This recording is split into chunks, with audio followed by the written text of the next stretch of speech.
আসসালামু আলাইকুম প্রিয় দর্শক, অন্য মঞ্চের আলাপচারিতায় আপনাদের সকলকে আমন্ত্রণ জানাই। আজ সকালে, আজ 31শে জানুয়ারি 2026, আজ সকালে দিল্লিতে যুক্তরাজ্য থেকে আসা আওয়ামী লীগের নেতাদের এক প্রতিনিধি দলের সঙ্গে মুখোমুখি বৈঠক করেছেন বাংলাদেশের নির্বাসিত প্রধানমন্ত্রী শেখ হাসিনা। ভারত সরকারের অনুমতি ও সক্রিয় সহযোগিতা ছাড়া এই বৈঠক হতে পারত না।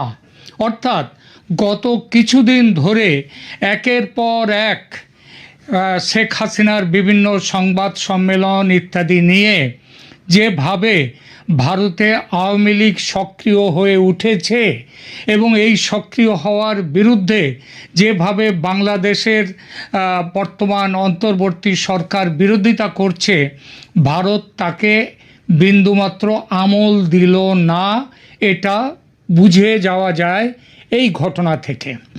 যথারীতি আওয়ামী লীগ দলের প্রতি ভারতের সমর্থন ক্রমশ, যেটা পরোক্ষ পর্যায়ে ছিল কিছুদিন আগেও, সেটা এখন প্রত্যক্ষ সহযোগিতার পথে চলতে যে শুরু করেছে, এটা নতুন করে বলার অপেক্ষা রাখে না।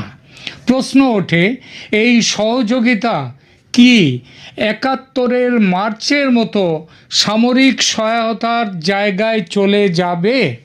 এই বিষয়টি নিয়ে এখনকার প্রতিবেদন।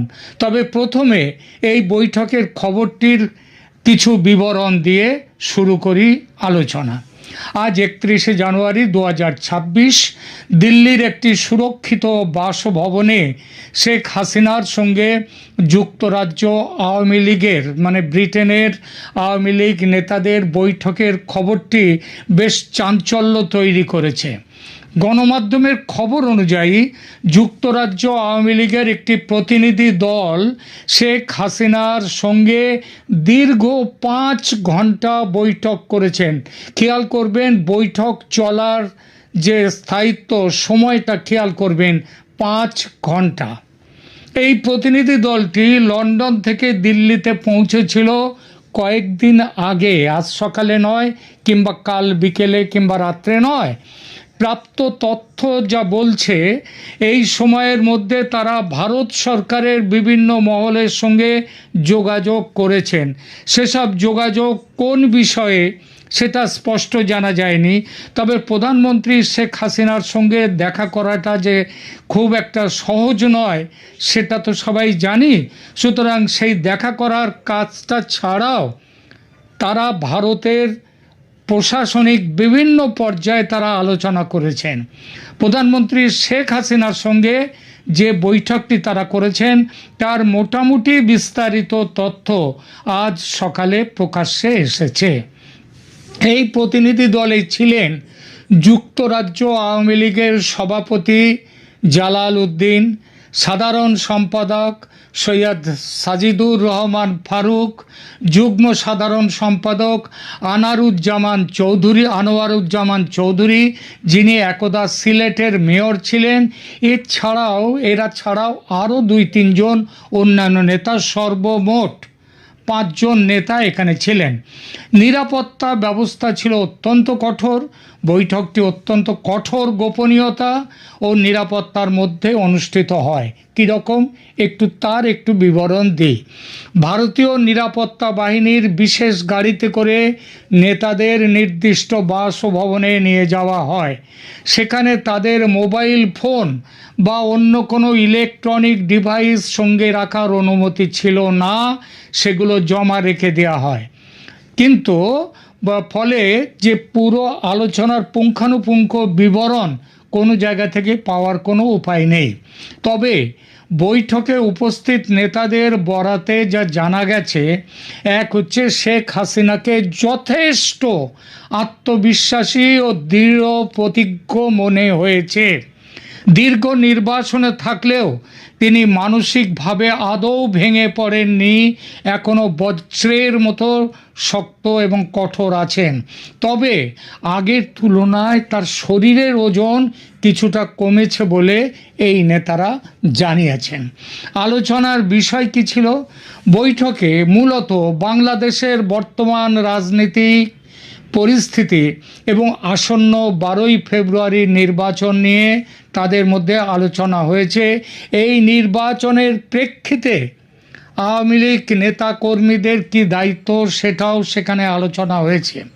শেখ হাসিনা দলীয় নেতাকর্মীদের মনোবল শক্ত রাখার এবং পরিবর্তিত পরিস্থিতিতে ঐক্যবদ্ধ থাকার নির্দেশ দিয়েছেন বলে জানা গেছে। নেতারা যারা ওখানে ছিলেন তারা বললেন, আমাদের কাছে অনেক রকমভাবে অপপ্রচার চলছে যে আপনি নাকি এই আপনার যে নেতৃত্ব ছেড়ে আপনি রাজনীতি থেকে বিদায় নেওয়ার কথা ভাবছেন। এটা তারা জানতে চেয়েছিলেন শেখ হাসিনার কাছে। শেখ হাসিনা স্পষ্ট বলেছেন যে এরকম কোনো চিন্তা ভাবনা তিনি আদৌ করেননি এবং আগামী দিনে যতদিন না বাংলাদেশকে তিনি উদ্ধার করতে পারবেন এই ইউনূসের কাছ থেকে, এই সরকারের কুশাসন থেকে উদ্ধার করতে না পারবেন, যতদিন না দেশকে আবার উন্নতির পথে এগিয়ে নিয়ে যেতে পারবেন, মানুষের চোখের জল মুছে নেওয়ার ব্যবস্থা করতে পারবেন, ততদিন তিনি কোনো রকম অবসর নেওয়ার কথা ভাবছেন না এবং ভাববেন না। তিনি বরং বলেছেন যে নেতাকর্মীদের মনোবল শক্ত রাখার এবং পরিবর্তিত পরিস্থিতিতে ঐক্যবদ্ধ থাকার নির্দেশ দিয়েছেন বলে জানা গেছে এবং এটাও বলেছেন এখন থেকে তিনি নিয়মিত নির্দেশ সমস্ত কিছু পাঠাবেন। আরও জানা গেছে আগামী 2-1 দিনের মধ্যে বড় কিছু ঘটার সম্ভাবনা আছে বাংলাদেশে। সেই পরিস্থিতি এলে দলের কি করণীয় হবে দেশে ও বিদেশে সে সম্পর্কে আলোচনা ও সিদ্ধান্ত হয়েছে। তিনি ব্রিটেনের এই প্রতিনিধি দলকে আরও বলেন যে আন্তর্জাতিক আদালতে, ইন্টারন্যাশনাল যে ক্রাইমস কোর্ট যেগুলো রয়েছে সেইখানটাতে তাদেরকে আরও সক্রিয় হওয়ার জন্যে এবং এই সরকারের বিরুদ্ধে আইনগত ব্যবস্থা নেওয়ার জন্যে সমস্ত ব্যবস্থা নেওয়ার কথা তিনি সেখানে নতুন করে বলেছেন। এই প্রসঙ্গে 12ই ফেব্রুয়ারি বাংলাদেশে ত্রয়োদশ জাতীয় সংসদ নির্বাচন এবং জুলাই চার্টার নিয়ে যে সাংবিধানিক গণভোট অনুষ্ঠিত হতে যাচ্ছে সেই প্রেক্ষাপটে ভারতের সম্ভাব্য ভূমিকা সম্পর্কে যুক্তরাজ্যের প্রতিনিধিদের অবহিত করেন শেখ হাসিনা। তিনি আরও বলেন যে ভারত বাংলাদেশে এতদিন ওয়েট অ্যান্ড ওয়াচ এই নীতি নিয়ে চলছিল, সেটা এখন পাল্টে গেছে। ভারতের অপেক্ষা করো এবং দেখো নীতি যে বড় পরিবর্তনের দিকে যাচ্ছে। সাম্প্রতিক ঘটনা প্রবাহ তার স্পষ্ট ইঙ্গিত দিচ্ছে। ভারতের এই কঠোর ও সতর্ক অবস্থান নিয়ে আন্তর্জাতিক মহলেও নানা বিশ্লেষণ চলছে। ভারত ঐতিহাসিকভাবে আওয়ামী লীগের ঘনিষ্ঠ হলেও বর্তমান পরিস্থিতিতে তারা বিএনপির সঙ্গে একটা স্ট্র্যাটেজিক যোগাযোগ বাড়িয়েছে। ভারত চাইছে বাংলাদেশে একটি স্থিতিশীল সরকার থাকুক যারা ভারতের উত্তর পূর্বাঞ্চলের নিরাপত্তা এবং দুদেশেরই বাণিজ্যিক স্বার্থ রক্ষা করবে। নির্বাচনকালীন সহিংসতা এবং সংখ্যালঘু সম্প্রদায়ের নিরাপত্তা নিয়ে ভারত যে ভয়ঙ্কর রকমের উদ্বেগের মধ্যে আছে সেটা তিনি জানিয়েছেন এবং তিনি এটাও জানিয়েছেন এই উদ্বেগ থেকে বাঁচার জন্য ভারত যে কোনো কড়া ব্যবস্থা নিতে পারে। ভারতীয় কূটনীতিকরা আন্তর্জাতিক মহলে এবং বর্তমান অন্তর্বর্তীকালীন সরকারের সঙ্গে আলোচনায় সংখ্যালঘুদের সুরক্ষা নিশ্চিত করার উপর গুরুত্ব দিয়েছেন বারবার, কিন্তু এই সরকার তা কিছুই করতে পারেনি। দিল্লি থেকে শেখ হাসিনার সাম্প্রতিক অডিও বার্তা এবং রাজনৈতিক কর্মকাণ্ডে অন্তর্বর্তীকালীন সরকার তীব্র ক্ষোভ প্রকাশ করেছে। ঢাকা থেকে জানানো হয়েছে যে ভারতের মাটিতে বসে হাসিনাকে রাজনৈতিক বক্তব্য দিতে দেয়া প্রতিবেশী সুলভ আচরণের পরিপন্থী। ভারত এখন একদিকে হাসিনাকে আতিথেয়তা প্রদান করছে, অন্যদিকে ঢাকার বর্তমান ক্ষমতায় যারা আছেন তাদের সঙ্গে কোনো রকম তাদের সাথে সহযোগিতার পথ ছেড়ে দিয়েছে এবং এখন সহযোগিতা নয়, এখন ভারত ব্যবস্থা গ্রহণের পথের দিকে যে চলেছে সে ব্যাপারেও এই প্রতিনিধি দলকে পরিষ্কারভাবে জানিয়ে দিয়েছেন শেখ হাসিনা। ভারত সরাসরি নির্বাচনে হস্তক্ষেপ না করলেও তারা চায় একটি অংশগ্রহণমূলক নির্বাচন হোক বাংলাদেশে, কিন্তু আওয়ামী লীগ বর্তমানে নিবন্ধিত দল হিসেবে অংশ নিতে পারছে না, কারণ তাদেরকে নিষিদ্ধ রাখা হয়েছে। কিন্তু জামায়াতে ইসলামের মতো শক্তির উত্থান নিয়ে ভারতের কৌশলগত উদ্বেগের কারণ রয়েছে। সংক্ষেপে, ভারত সরকার শেখ হাসিনাকে সর্বোচ্চ নিরাপত্তা দিয়েছে। 12ই ফেব্রুয়ারি নির্বাচনকে কেন্দ্র করে সরাসরি পক্ষ কিছু না নিয়েও তারা কিন্তু তাদের ওয়েট অ্যান্ড ওয়াচ যে নীতি তা থেকে সরে এসছে। ভারত সরকার সাধারণত চরম সংকট ছাড়া দূতাবাস কর্মীদের পরিবার সরিয়ে নেয়নি কোথাও, আজকে সেটা নিয়েছে। 21শে জানুয়ারি 2026 দেয়া ভারতের নন ফ্যামিলি পোস্টিং ঘোষণা এবং রামপাল বিদ্যুৎ কেন্দ্র থেকে কর্মকর্তাদের প্রস্থান কেবল নিরাপত্তাজনিত কারণ নয়, বরং একটি গভীর কৌশলগত বার্তার অংশ। দিল্লি স্পষ্ট করে দিয়েছে যে 12ই ফেব্রুয়ারি নির্বাচন ও জুলাই চার্টার গণভোটকে কেন্দ্র করে বাংলাদেশে ব্যাপক সহিংসতার আশঙ্কা রয়েছে।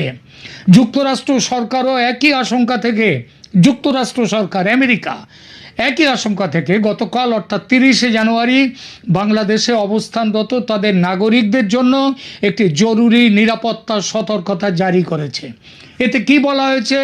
12ই ফেব্রুয়ারি নির্বাচনে রাজনৈতিক সহিংসতা, র্যালি এবং ভোট কেন্দ্রে হামলার আশঙ্কা রয়েছে। যুক্তরাষ্ট্র তাদের নাগরিকদের বাংলাদেশ ভ্রমণের ক্ষেত্রে লেভেল 3 পুনর্বিবেচনা ক্যাটেগরিতে রেখেছে। লেভেল 3 রিকনসিডার ট্রাভেল, মানে এই সময় বাংলাদেশে আসাটা ঠিক নয়, পুনর্বিবেচনা করার সিদ্ধান্ত। এছাড়া রামপাল বিদ্যুৎ কেন্দ্রের কর্মকর্তাদের চলে যাওয়া জানুয়ারির শেষ সপ্তাহে 17 জন ভারতীয় কর্মকর্তাকে তুলে নিয়েছে দিল্লি, যাদের মধ্যে 9 জন হচ্ছে ঊর্ধ্বতন প্রকৌশলী এবং এদের চলে যাওয়ার ফলে রামপাল বিদ্যুৎ কেন্দ্র আপাতত তাদের কাজ প্রায় বন্ধ হওয়ার মুখে। এছাড়া ভারত যে ফ্রেন্ডশিপ পাইপলাইন দিয়ে যে ডিজেল পাঠাচ্ছিল, পেট্রোল পাঠাচ্ছিল, গ্যাস পাঠাচ্ছিল বিভিন্ন অন্য জায়গা থেকে, সেসবগুলো বন্ধ করে দেওয়ার ব্যাপারে সিদ্ধান্ত নিয়ে ফেলেছে। শুধু ঢাকা বা দিল্লি নয়, আন্তর্জাতিক বিভিন্ন প্রভাবশালী গণমাধ্যম পর্যন্ত এই পরিস্থিতিকে ভীষণ রকমের বিপজ্জনক বলে আখ্যা দিয়েছে। উইয়ন ও ভারতীয় গণমাধ্যম তারা বাংলাদেশে ক্রমবর্ধমান ভারত বিরোধী মনোভাব এবং উগ্রবাদী শক্তির উত্থানকে প্রধান ইস্যু হিসেবে তুলে ধরেছে। তাদের মতে বাংলাদেশে ভারতীয় স্বার্থ স্থাপনাগুলো এখন সরাসরি হুমকির মুখে, আর এটা হলে সন্ত্রাসবাদ দমনে কঠোর ব্যবস্থা নেবে ভারত, যেমনটা অপারেশন সিন্দুরে সময় পাকিস্তানে করেছে ভারত। ডয়েচে ভেলে ও বিবিসি তারা কি বলছে? ইউরোপীয় সংবাদ মাধ্যমগুলো বলছে বাংলাদেশ এখন একটা ক্রস রোডে দাঁড়িয়ে, একদিকে একটা সাজানো নির্বাচনের মাধ্যমে নিয়ন্ত্রিত গণতন্ত্রে, সুস্থ গণতন্ত্রে নয়, নিয়ন্ত্রিত গণতন্ত্রে ফেরার চেষ্টা, অন্যদিকে সাংবিধানিক সংস্কার নিয়ে জনমনে অসন্তোষ তীব্র। তারা ভারতের এই সরে আসাকে বাংলাদেশের নিরাপত্তা শূন্যতা বা সিকিউরিটি ভ্যাকুয়াম তৈরির পূর্বাভাস হিসেবে দেখছে। সাউথ চায়না মর্নিং পোস্ট তারা বিষয়টাকে আঞ্চলিক ভূরাজনীতির প্রেক্ষাপটে দেখছে। তাদের মতে ভারত যদি বাংলাদেশ থেকে মুখ ফিরিয়ে নেয় বা কঠোর অর্থনৈতিক অবরোধই শুরু করে দেয়, সামরিক অবরোধের কথা ভাবছি না, তাহলেও তা বাংলাদেশের অর্থনীতিতে চরম বিপর্যয় ডেকে আনবে। সার্বিক পরিস্থিতি নিয়ে সব কিছু নিয়ে প্রতিনিধি দলের সঙ্গে শেখ হাসিনার বিস্তারিত আলোচনা হয়েছে। আমাদের কাছে এও খবর আছে যে গত কয়েকদিনে তিনি ভারতে থাকা আওয়ামী লীগের বিভিন্ন পর্যায়ের নেতাদের সাথে তিনি আলোচনা করেছেন। সেই সমস্ত আলোচনায় দলের ফিরে রুখে দাঁড়ানো, রাজনৈতিক কার্যক্রম শুরু করা, তার নিজের দেশে ফেরা, এই নেতাদের দেশে ফেরা, এই সব কিছুর দিনক্ষণ নিয়ে নীল নকশা তৈরি করে ফেলেছেন প্রধানমন্ত্রী শেখ হাসিনা। আর সেই নীল নকশায় ভূমিকা রয়েছে ভারত সরকারেরও। পরিস্থিতি নির্ভর করছে প্রস্তাবিত নির্বাচনের ওপর। এই একই দিকে তাকিয়ে আছে ভারত। নির্বাচন স্থগিত হলে ভারত ও আওয়ামী লীগ যৌথভাবে কার্যকর করতে নামবে প্ল্যান এ। আর নির্বাচন বহাল থাকলে, যদি নির্বাচন হয়, নিয়ন্ত্রিত গণতন্ত্র, জালিয়াতির নির্বাচন, এটা যদি বহাল থাকে, নির্বাচন যদি হয়ে যায়, সেক্ষেত্রে আসবে প্ল্যান বি। দুটোতেই জড়িয়ে থাকবে সামরিক অভিযান, গৃহযুদ্ধের সম্ভাবনা। সুতরাং সব মিলিয়ে বড় কিছু যে ঘটতে চলেছে বাংলাদেশে, সেটা পরিষ্কার। আপাতত এই পর্যন্ত, ধন্যবাদ।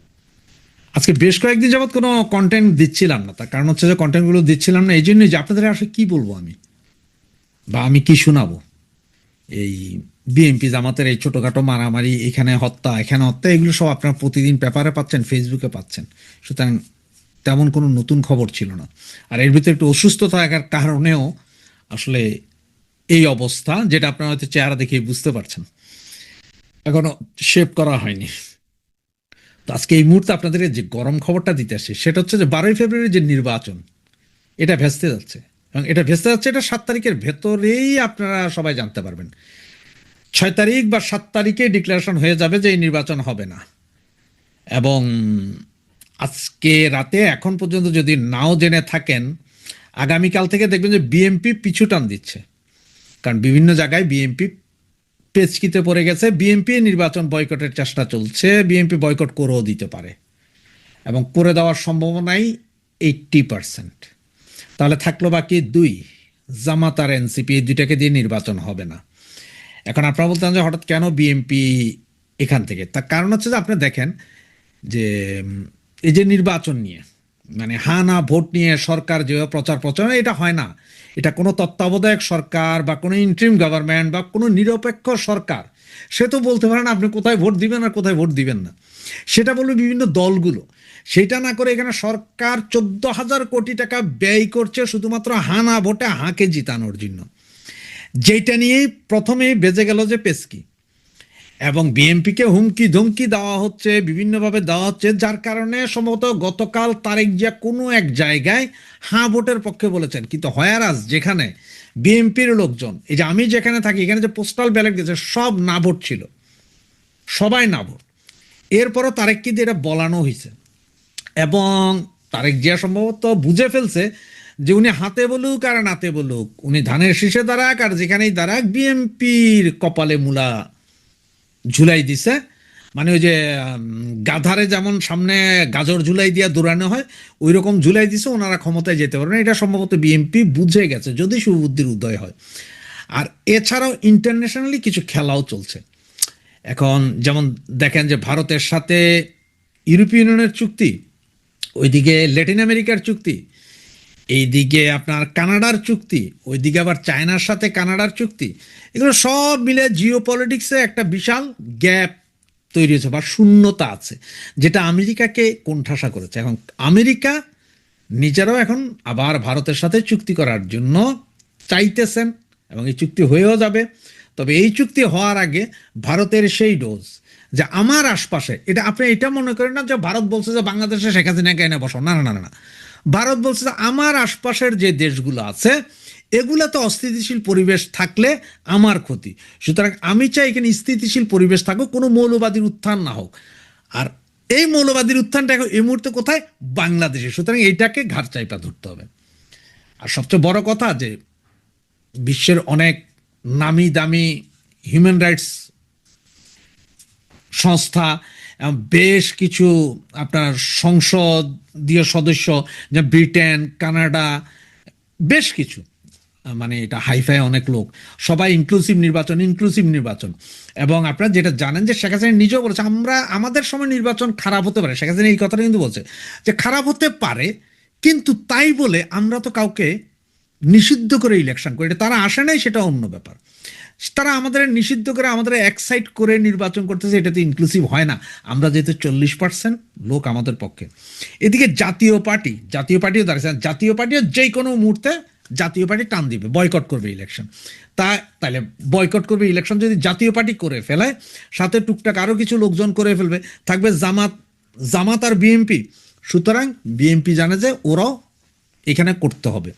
আপনার ঠিক 15 ফেব্রুয়ারি ইলেকশনের মতোই হতে যাচ্ছে। তার মানে ইলেকশন হবে না 7 তারিখের ভিতরে, এই ইলেকশনটা বয়কট হবে বলে এই মুহূর্তে পর্যন্ত আমার কাছে গ্যারান্টেড নিউজ। এবং এই নিউজটা আমরা আগামী 2-4 দিনের ভিতরে আরও ভালোভাবে বুঝতে পারবো। সুতরাং দেখতে থাকেন, চোখ কান খোলা থাকেন, যেই মুহূর্তে যে নিউজ আসবে সেই নিউজই আমি আপনাদের কাছে নেব। দোয়া করবেন আমার জন্য।